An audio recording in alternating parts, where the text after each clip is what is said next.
The day I was released from prison, my brother came to pick me up, only to make me call off the engagement.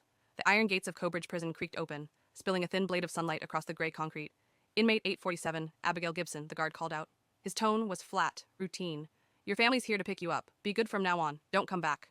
Family Abigail's lips curved into something that wasn't quite a smile. She accepted the small storage box from the guard, changed into the clothes she'd worn 3 years ago, a faded short-sleeved dress that hung loose around her frame, and walked through the gates without a word. The fabric scratched her skin, carrying the faint, musty smell of forgotten years. 3 years ago, the so-called Gibson family had appeared at the orphanage with a paternity test and tears of joy. Our long-lost daughter, they'd said, as if the whole world were watching.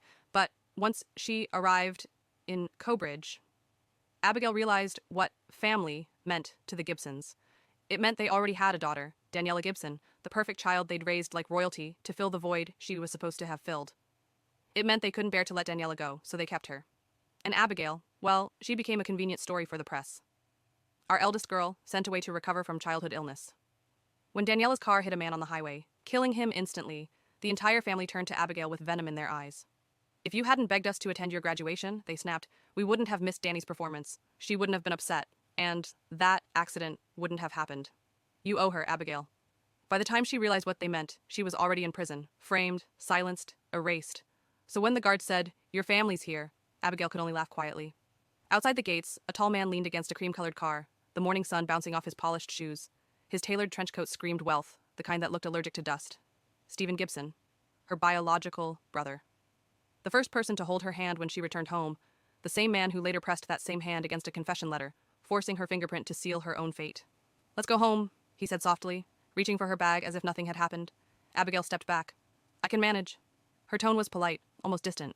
For a moment, Stephen froze.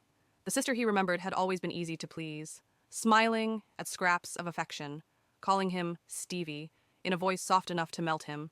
But the woman standing before him now was made of something cold and sharp. He forced a sigh.